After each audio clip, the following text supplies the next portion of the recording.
Tepat ketika kelompok Susansi terkepung oleh lebih dari 20 orang yang dipimpin oleh 5 orang Fenghaudolo, dua sosok terlihat menunjukkan diri.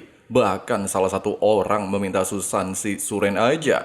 Pasalnya area istana telah diisolasi oleh Alatro level 8. Mendengarkan perkataan itu, Susansi langsung menatap tajam ke arah kedua sosok tersebut. Mereka diketahui bernama Sueleng dan Suekui, dua orang keluarga cabang istana kerajaan Doling.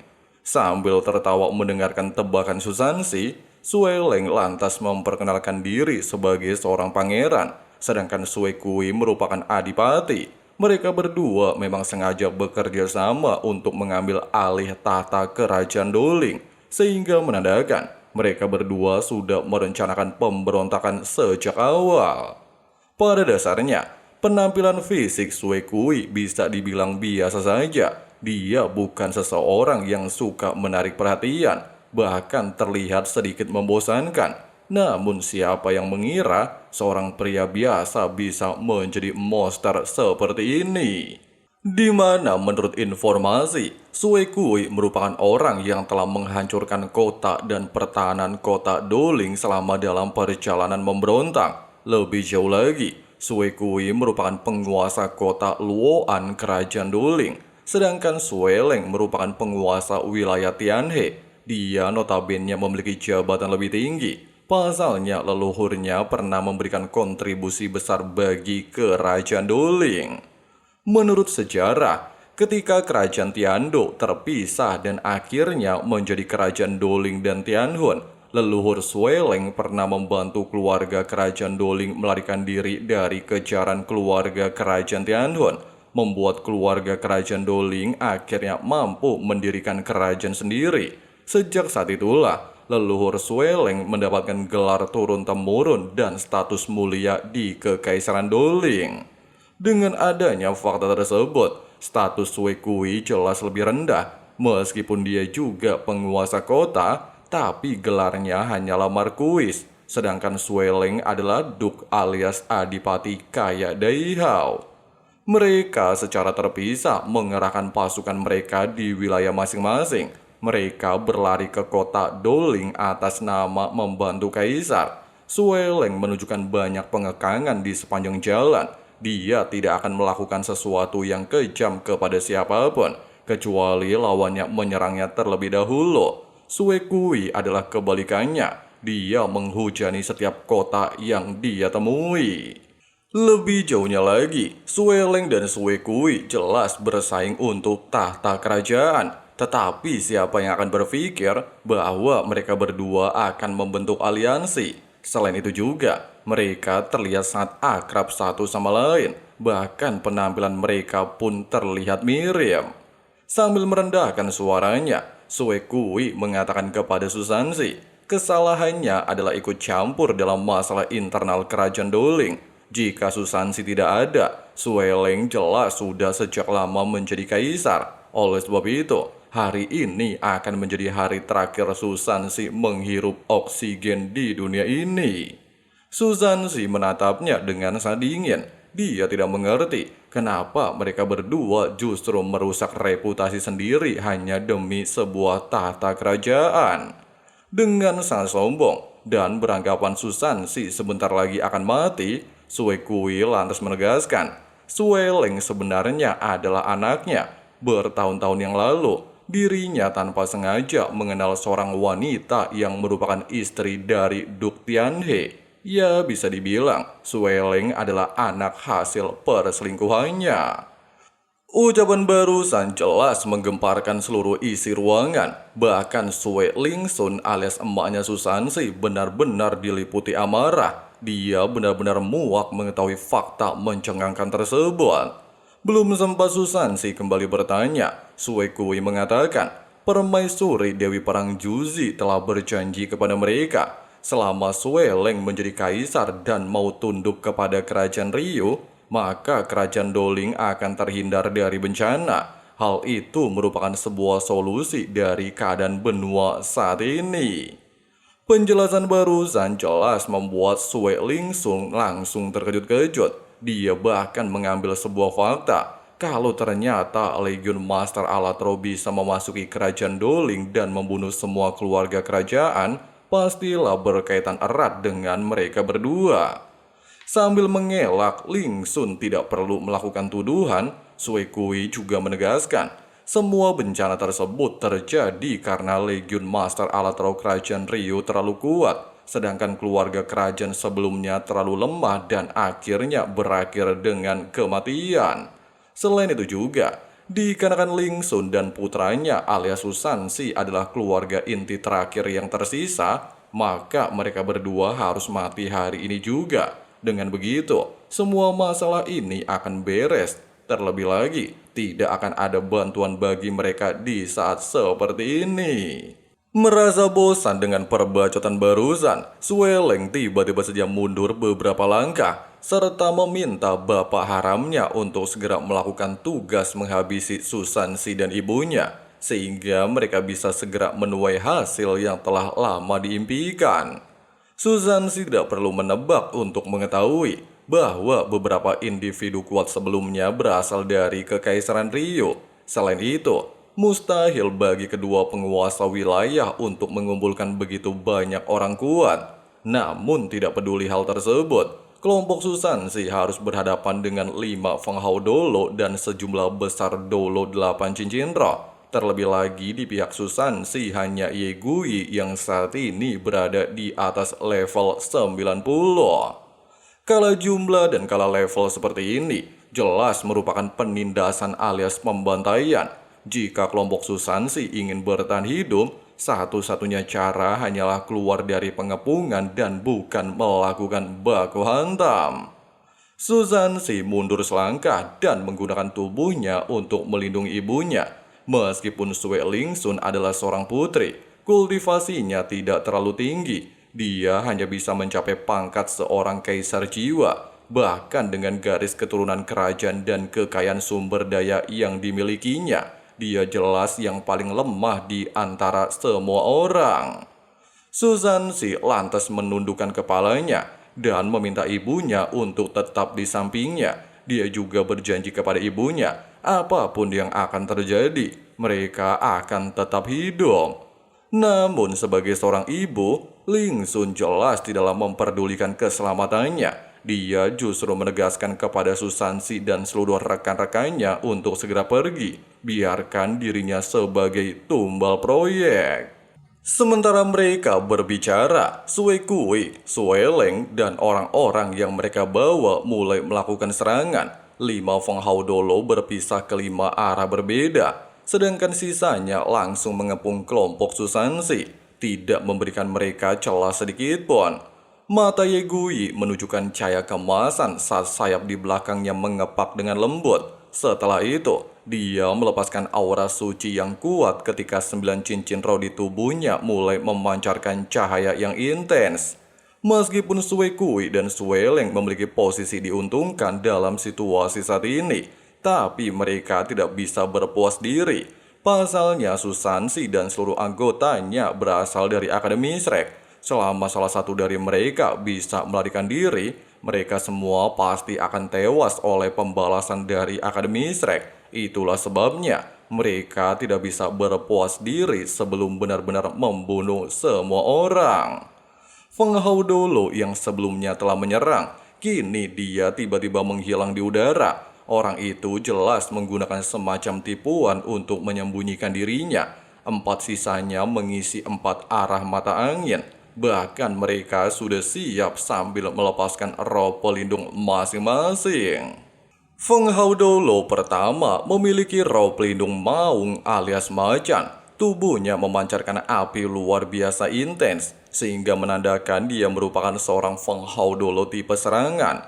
Sedangkan di kiri dan di kanan, mereka terlihat hampir mirip alias emang kembar. Keduanya memegang sebuah tongkat panjang yang kemungkinan roh pelindung mereka. Sedangkan di bagian belakang sedikit aneh, tubuhnya lebih besar dari manusia rata-rata, bahkan tingginya hampir 3 meter.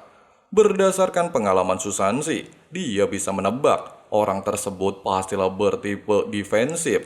Pasalnya Mastro dengan tipe tersebut sering memiliki postur kuat pada tubuh mereka. Dengan orang itu bertempat di belakang, maka sudah pasti ingin memastikan tidak ada yang bisa melarikan diri.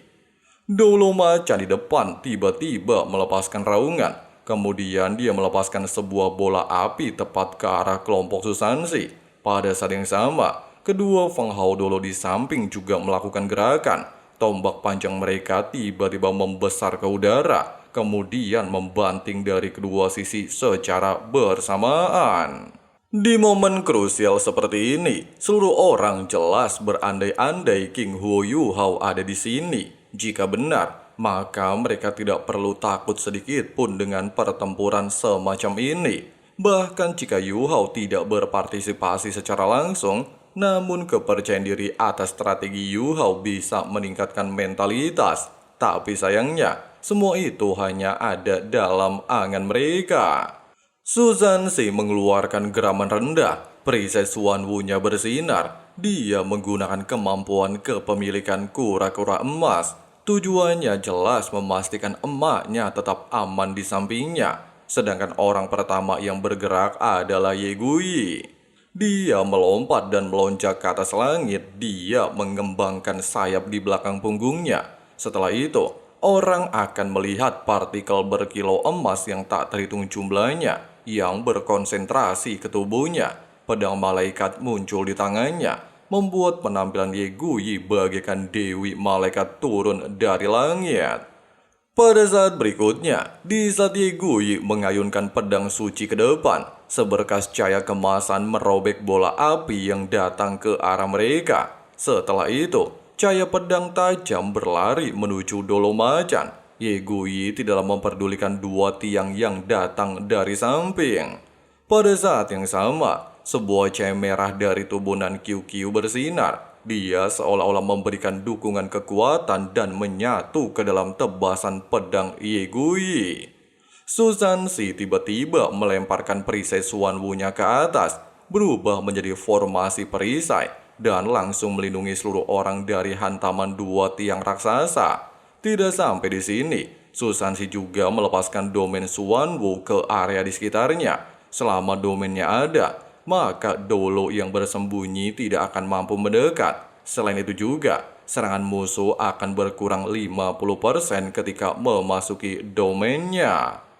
Dolo Macan mengeluarkan geraman rendah sebelum dia meninju ke depan. Pada saat yang sama, cincin roh kedua, ketiga, dan keempatnya bersinar bersamaan, membuat api merahnya berubah menjadi biru, menciptakan proyeksi kepala singa langsung melonjak ke arah serangan Ye Guyi. Namun sayangnya, di bawah serangan pedang suci Ye Guyi, kepala maung biru tidaklah berdampak apapun, bahkan langsung terbelah begitu saja, sehingga membuat Dolo Macan langsung menunjukkan ekspresi terkejut, serta dengan cepat mundur menghindari serangan pedang yang masih tertuju ke arahnya. Pada saat yang sama, kepalanya tiba-tiba berubah menjadi macan saat cincin roh keenamnya bersinar. Dia melepaskan pilar larva untuk memblokir serangan pedang suci. Meskipun hal itu berhasil memblokirnya, tapi Dolo Macan langsung merasakan ketakutan yang tidak bisa dijelaskan, membuat tubuhnya bergetar hebat. Di waktu yang sama, sebuah tebasan pedang tertuju ke arahnya, sehingga Dolo Macan bergegas melepaskan kemampuan kelima raungan macan untuk memblokirnya. Meski kedua teknik yang baru saja dilepaskan mampu mengurangi kekuatan serangan pedang suci, namun sayangnya pedang Ye Guyi pada akhirnya mampu menghancurkannya. Bahkan energi pedang lainnya yang berasal dari Ji Jue Chen juga masih menuju ke arahnya, membuat Dolo Macan kini berkeringat dingin.